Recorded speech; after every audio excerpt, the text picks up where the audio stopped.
Hello students, today we will be just going ahead with the interview only which we started yesterday. So far we have done the preliminary part of the chapter, the interview. So far we have noticed and observed the methods, the merits, the demerits, the shortcoming, the functions of the interview, and the varied opinion of the legendary figures, iconic figure, or the celebrities or the great writers, what actually they perceive of the term interview.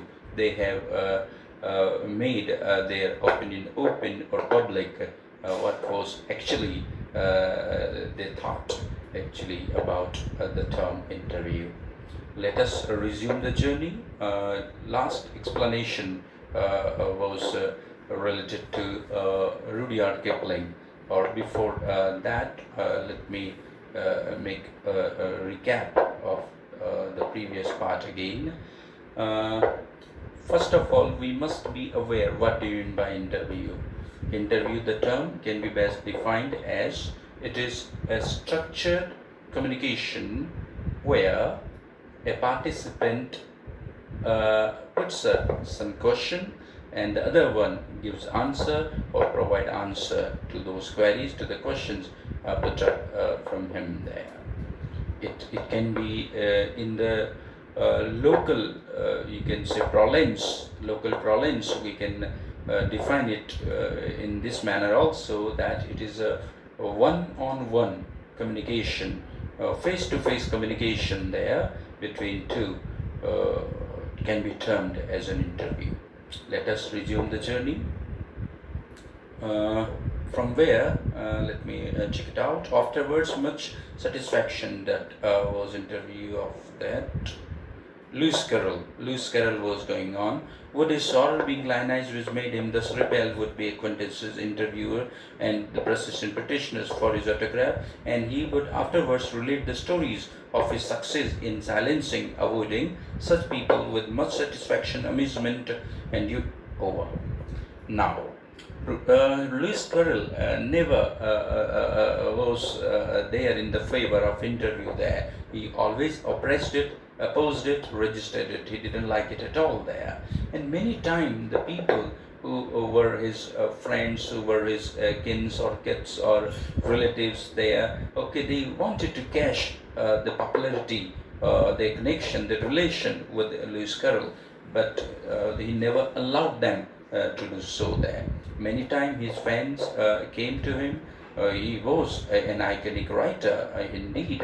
So many relatives, many familiar fellow, many of his fans came there to take an autograph, to have a photograph with him, okay, for an interview there. Many came, petitioner, one who makes request, came, but he always repelled all of them. He always eliminated all of them. Means what? He didn't like. He was a strong oppressor of the term interview. He didn't like to be the part of interview. He didn't want to sit for an interview in front of anyone there. Or when he enjoyed elimination, he enjoyed to discard these people, okay, away from him whenever they came with such intention or with such thought that let us take an interview of Lewis Carroll there. And he enjoyed which then, in which particular action he enjoyed it? Check it out again. In silencing all such people with much satisfaction and amazement there. And after that, he related his own story of success there, that I got success, okay, and I found funny in each and every episode or a link or a time or the occasion whenever I eliminated, I repelled, I discarded all of them whosoever came to me with an intention to take interview or my autograph or this and that, because I don't want to be flattered, okay. I didn't want to get myself published in the newspaper in much elaborated, in much exaggerated, and much lionized form there. He didn't like the flatterers there or sycophant people there. Therefore, he enjoyed every minute, every moment whenever he discarded or he discards the people away from him from giving interview. Amusement, Rudyard Kipling expressed an even more condemnatory attitude towards the interviewer. Another famous person, iconic figure coming your way, followed by Lewis Carroll, is Rudyard Kipling, obviously the proud writer of Jungle Book story indeed. And he even didn't like it. He showed his strong disapproval there. Condemnatory action, he showed his strong disapproval towards interview. He didn't want to be the part of interview either. Expressed in even more condemnatory attitude towards the interviewer, his wife of Rudyard Kipling, his wife Caroline, writes in her diary for 14th October 1892 that their day was wrecked, was spoiled, was decimated, was blemished, was tarnished by two reporters from Boston there. Once she narrates an incident, in her diary, that once both of the husband and wife, Caroline and Rudyard Kipling, wanted to spend a quality day, with each other, and suddenly two reporters came from Boston, and obviously if the reporters will come, obviously they will be they will be longing to take an interview of the famous iconic figure Rudyard Kipling. Therefore, their so-called great day was spoiled due to the assurance of these commencement of these two stupid reporters who came from city of Boston to take his interview. So even his wife Caroline, she even didn't like the interview stuff. Writes in diary note was wrecked by reporters of. She reports her husband is saying to the reporters, "Why do I refuse to be interviewed? Because it is immoral." Or even she comes to know, or she was able to listen that what actually her husband replied to both of the reporters there. He said to both of them, Rudyard Kipling showed his real resentment towards those two reporters who came for his interview from city of Boston, because according to Rudyard Kipling, please note down each and everybody's opinion, their statement about the term interview. What was the thought or the opinion of Rudyard Kipling about interview? According to him, it was immoral, unethical, against his morality, and second one, it is a crime. He thought it was a crime to take someone's interview, was a crime. To give interview to someone was a crime. So according to Kipling, giving interview or being the part of interview was unethical, immoralized, immoral, next to crime. Or if interview is considered like a crime or to be a crime there, it deserves punishment. It deserves punishment. He narrated the same thing in the next line. It's crime, just as much of a crime as an offense, serious mistake. Offense, a serious crime against my person, against my personality in person. My person, really, it was an attack, on his personality. In person, my personality there. So according to Rudyard Kipling, his personality was attacked. His individuality was attacked whenever someone came to him with a desire to take his interview. Just as a crime is an offense against my person, it is an assault. Assault, a physical attack.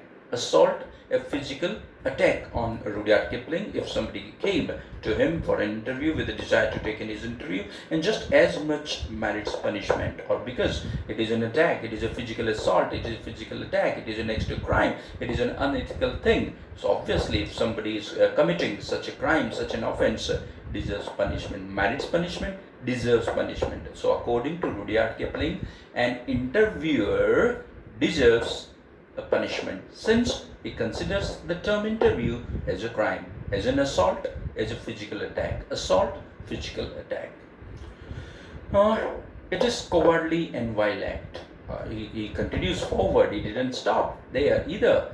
He said further that it was an unauthentic, unauthorized, immoral task Further, he goes forward, it is a cowardly act. Cowardly, absolutely, cowardice there, stuff there. Means an act of a timid fellow, an act of a timorous fellow, an act of a dastard fellow, an act of a pigeon-hearted fellow.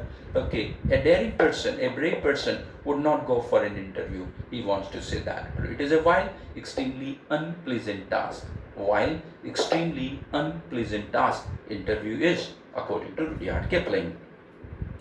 No respectable man would ask it.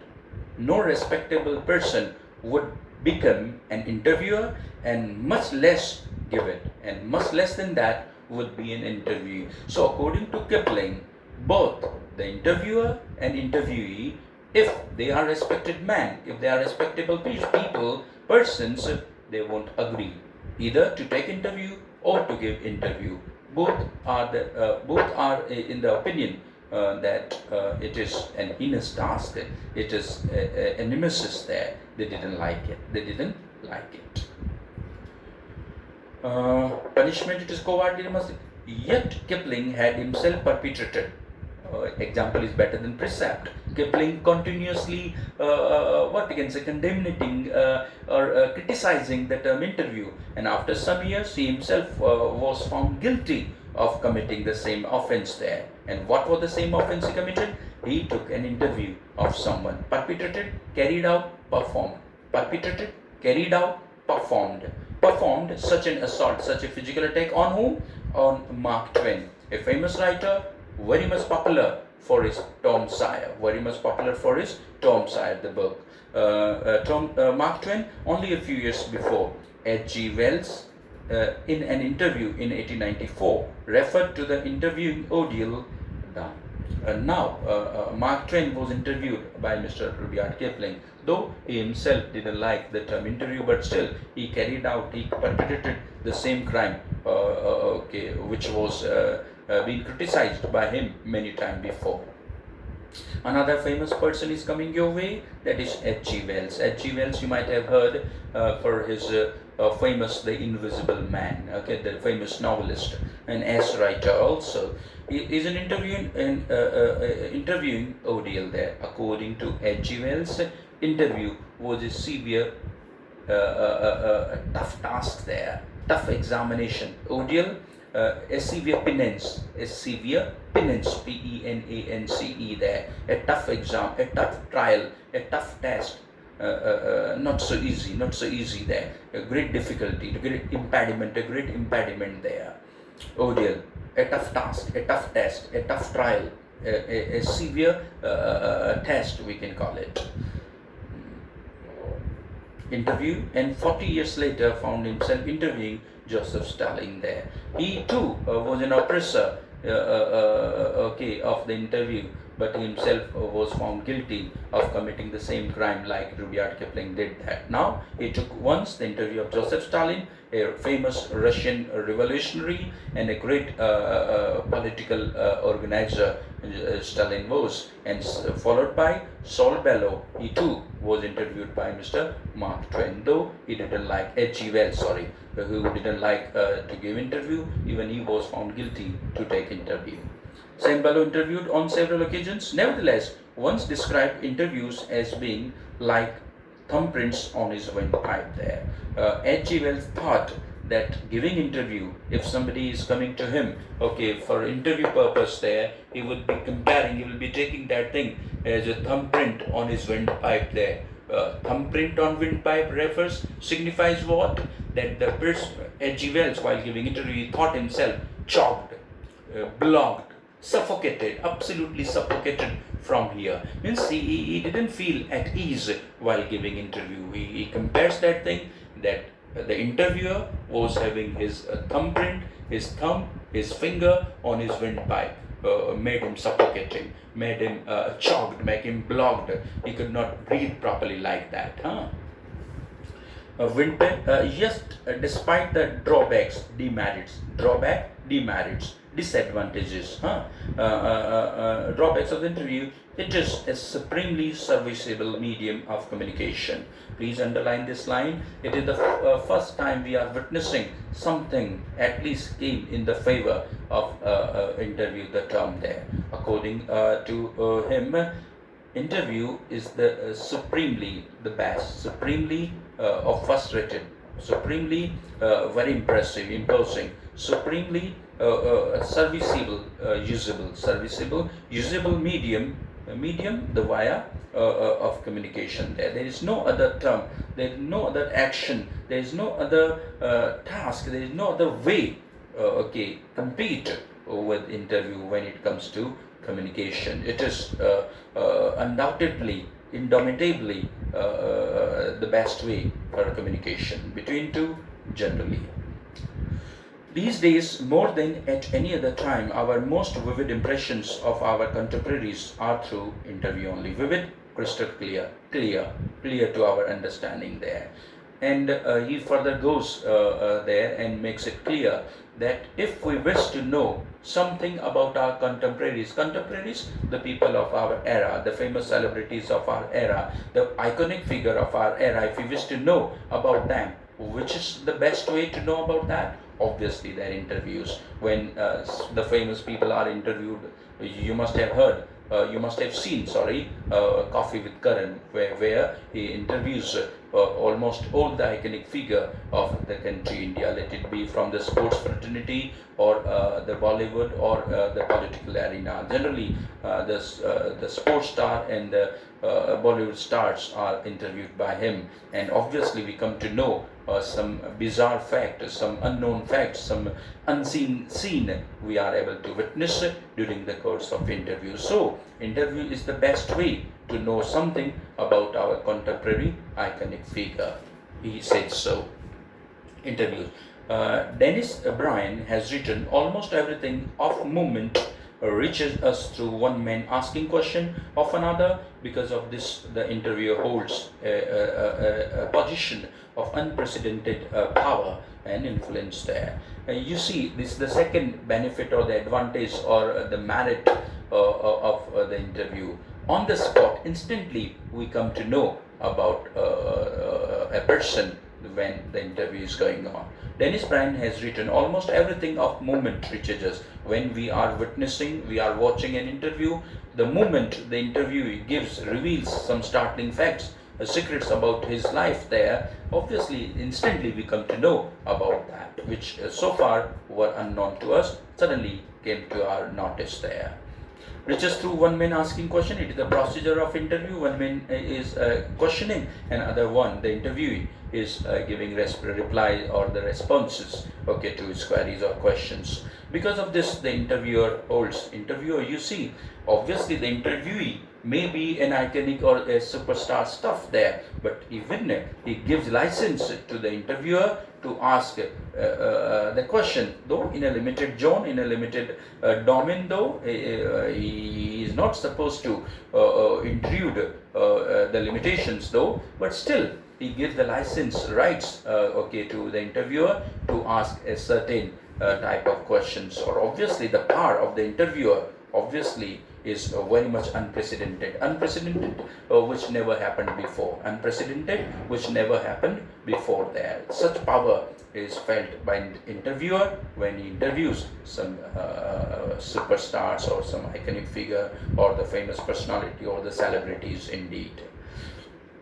Now the part first is over. Now we will be moving forward toward the second part, that is the interview.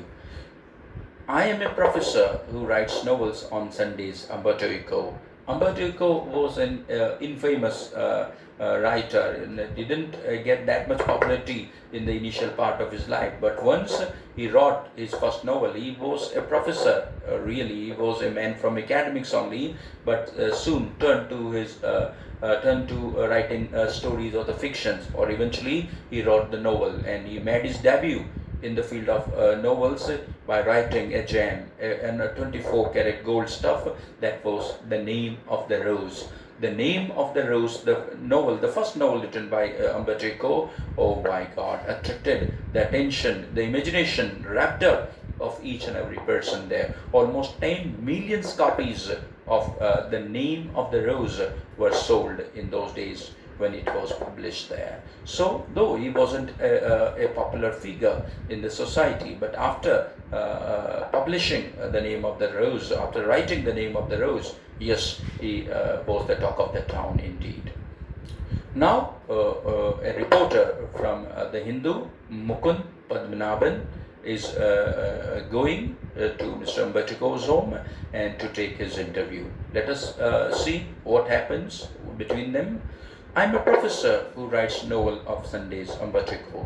According to Ambedkar, what is his identity or the recognition or the individuality? That he is a professor mainly who writes novels on Sundays. This one, that is his identity according to Ambedkar.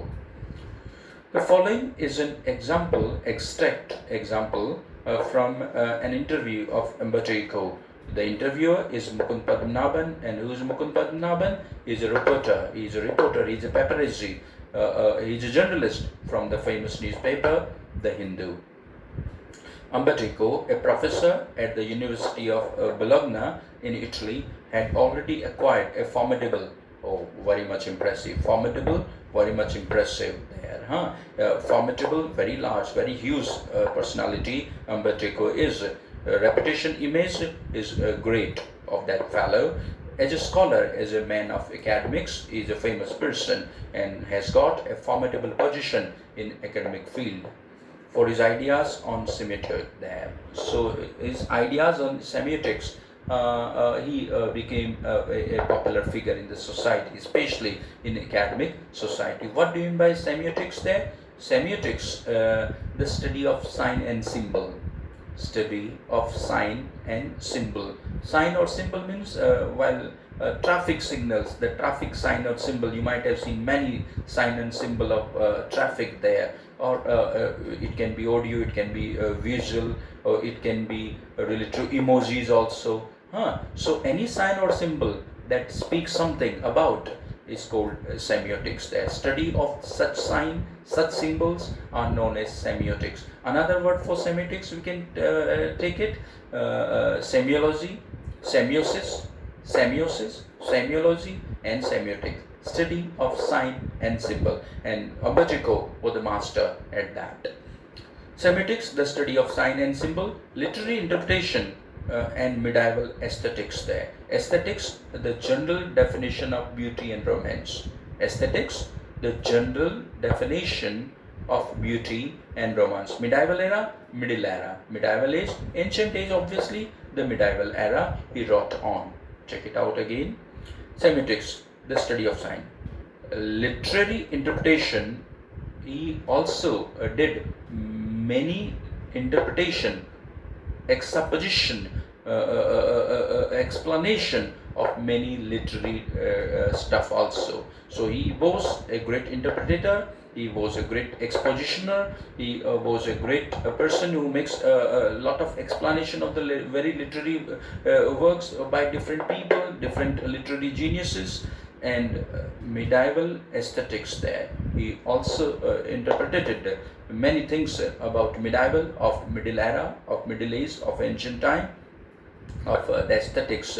The very definition of aesthetic will be to define the beauty and romance in a spectacular way. Okay, it's called aesthetic senses stuff there. And then before he turned to writing fiction there. So before he turned to writing fiction, he did lot of things. He wrote lot of stuff in semiotics also. He did lot of explanation about medieval era. He did lot of explanation about aesthetic stuff there, which general definition of beauty and romance is called aesthetic stuff there, especially related to medieval era. You see, what was the significant thing about medieval era literature?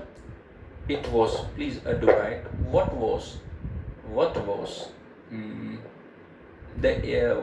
important about medieval era aesthetics? The medieval era aesthetics or the books were based on Christian conception of beauty.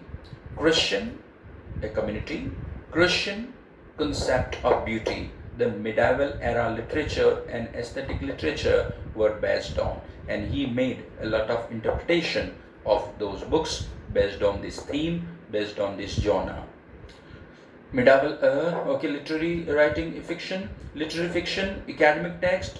He was a genius. He was a multifaceted genius there. He was a professor basically, but when it comes to his literary interest there, he showed some vibrant colors of his acumen in those fields, such as he wrote some academic text, he wrote fictions, he wrote essays, he wrote children books, he wrote newspaper article, whatnot. He was a master class when it comes to writing such scholarly stuff there. His written output is staggeringly large. His written, whatever he has taken down, he has taken down a lot of stuff there, staggeringly, alarmingly, staggeringly, which can astound, which can surprise anyone there. A huge collection is there of his writings. It means that. Newspaper article and wide ranging. In 1980, he acquired the equivalent of intellectual superstardom with the publication of The Name of the Rose. The novel, when he made his debut in the field of novel genre, it was historic. His advent to the field of novel writing proved to be historic stuff there. He got the superstardom among intellectuals there. Intellectuals, those who are scholarly, well-furnished people, are called intellectuals there. Talk about the real ethics of education, talk about the real ethics of life. Such people are called intellectuals there. And he was a superstar among them. When it all happened, when he wrote his first novel, The Name of the Rose. And what was the theme of The Name of the Rose? It was based on historical murder mystery, some detective yarn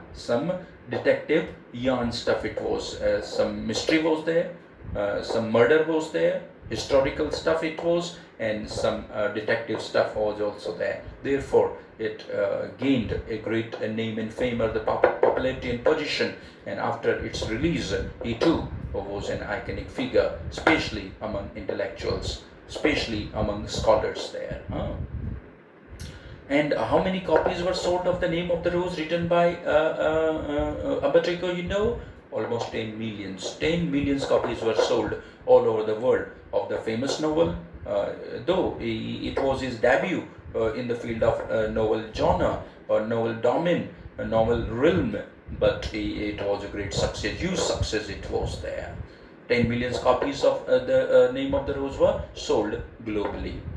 Now, Mukund Padmanabhan, the reporter of The Hindu, is all set to take interview of Umberto Eco, who is a professor, writes a novel on Sundays. Mukund. The English novelist and the academic David Laws. David Laws was a colleague, was a good friend of Umberto Eco, and once he stated something about Umberto Eco. Being a friend.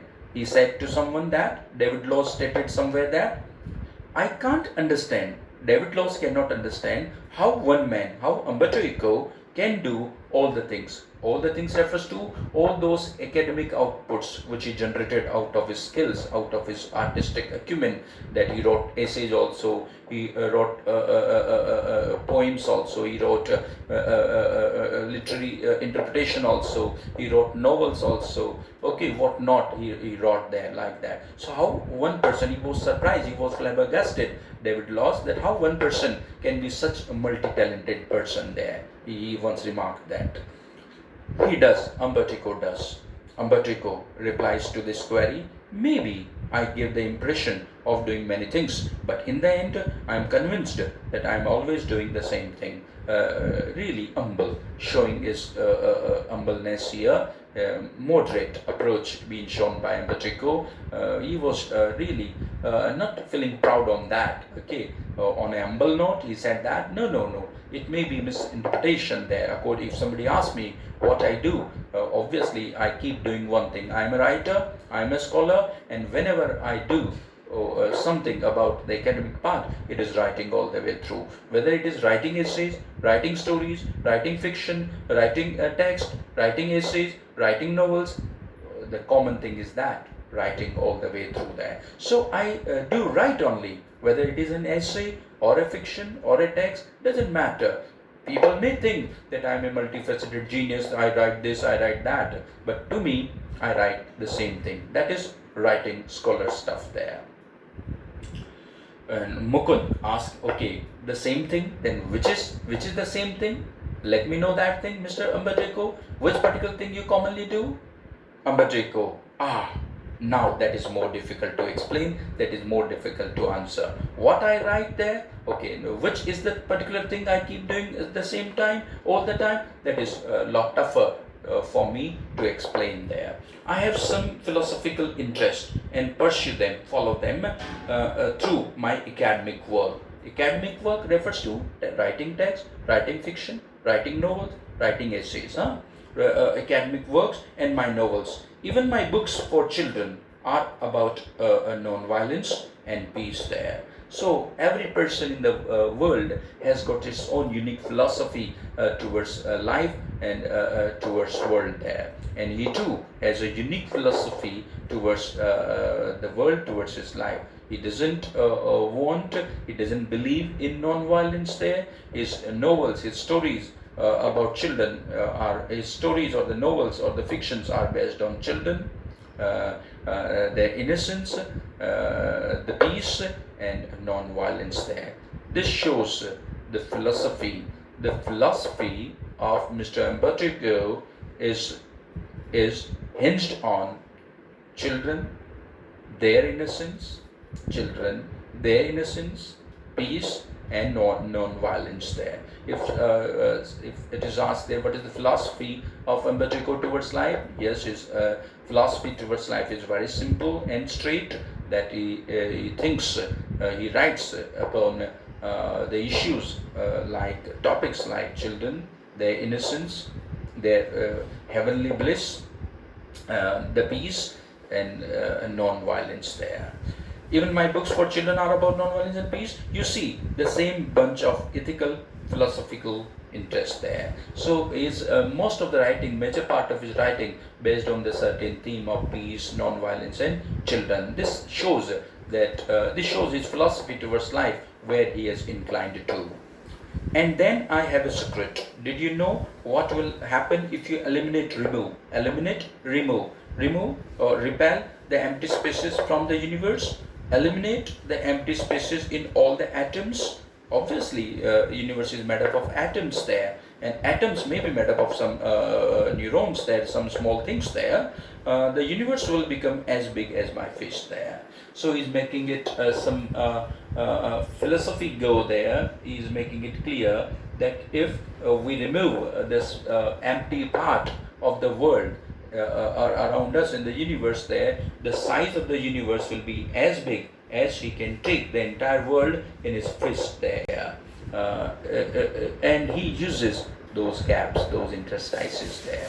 So he makes it clear to Mr. Mukund Padmanabhan that if someone removes, repel, eliminate the empty spaces from the world, the size of the world will be as big that anybody can take the world in his hand. It will be too small then. Similarly, we have a lot of empty spaces in our lives, and similarly, as the universe has got many empty spaces, every person in the world has got also empty spaces in his life. I call them interstices. Underline the term interstices. The empty spaces in our life is known as interstices. The empty spaces in our life, empty spaces, an intervening space, gap, space, interval. So what do you mean by interstices according to him? According to him, the empty spaces of our life is called interstices. The intervening space in our life is called interstices. The gap period where we are doing nothing there okay, the interval between two things, he uses that empty part in between for his writings there. He will be elaborating, he will be explaining the same thought further also. I call them interstices. Say you are coming over to my place, and he's making it prove by giving an example. He's asking, he's telling to Mukund Padmanabhan that Mukund, when you came to my place, my home today to take my interview there, you were at the ground floor and I was at the third floor. When you rang the bell, obviously I asked you to come upstairs where I was there. So through a lift, you came to me. But it took a good 5 to 10 minutes time, okay, for you to reach me. In those 5 to 10 minutes time, which was wasted by you in coming to me in the elevator, in the lift there, I wrote an article. And this period where a person may not be doing anything, in the wait of a person, somebody is coming to meet me, okay, let me relax, okay, till you come. I could have done that also, but no. I used this gap, this intermission, this interval, this intervening time, this gap, this interstice, this empty place, this empty space for writing an article. He is speaking the same. I work in empty spaces. Whilst waiting for you, for your elevator to come up, your lift to come up from the first to the third floor where I was, I have already written an article, and start laughing at that. You know, I work in empty spaces. I work in interstices there. So he uses every single moment, single particle of his time for writing, because basically he's a professor, basically he's an academic genius there, but writes novel on Sundays usually. Mukund, not everyone can do that, of course. Your non-fictional writing, your scholarly work has a certain playful, joyous, and personal quality about it is indomitable one. So Mukund is making it clear, okay, you can use these interstices for writing stuff like article or essay, but not all the people of the world are gifted like you, sir. Work has a certain playful and personal quality about it. It is a marked clear departure. Please underline that. The writings of Umberto Eco are vividly different from that of other writers of that era or his contemporaries. It is a clear departure from a regular academic style. It means what? The style of Umberto Eco, his writing style of Umberto Eco is not traditional, is unique, away from the traditional streak there. He is not a writer of that caliber that you can witness in every corner of the society there. He is unique, he is absolutely peculiar, his style is peculiar from the other writers of his era, which is invariably always depersonalized and often dry and boring there. Of this regular academic style is dry, is boring, is obviously depersonalized there. Never personalize the regular style of writing of the other author, but the writings of Umberto Eco is not dry, is not boring, never depersonalize a person there in his content there. So very interesting stuff produced, generated prized out by Umberto Eco in his writing, and the readers are loving it. Depersonalized and often dry and boring. Have you consciously means intentionally, deliberately adopted an informal approach, or is it something that just came naturally to you? So your writing is peculiar. Your manner of writing is unique from rest of the writers of your era. So is this the skill you adopted naturally, or this came to you naturally, or you worked hard to get that style? You prone yourself, to be so. You enhance your skill regularly there. Okay, or all it came to you spontaneously, naturally. What answer he gives?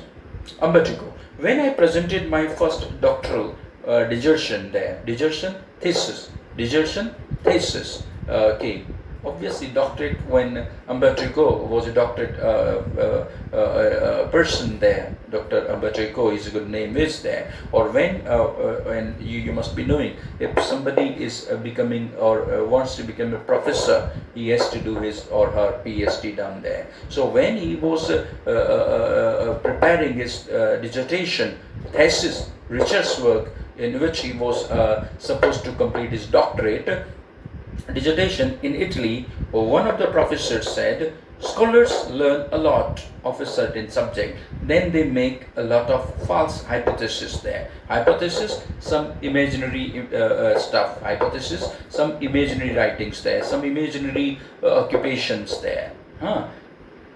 Check it out again. Umberto Eco, when I presented my first doctoral dissertation, a thesis, a written work which is prepared by an apprentice who wishes to complete his doctorate, who wishes to do his PhD, to become a professor, to become a lecturer in a university or a college there. Okay, enough student. Today we will be moving forward. Okay, we'll be completing the chapter in the next class there. If there is any doubt, feel free to ask me or WhatsApp me, and we'll be starting. We will be ending the chapter, the interview by Christopher Sylvester there. Okay, in the next class there. Take care. Okay, stay home, stay safe there. Thank you, dear. Bye.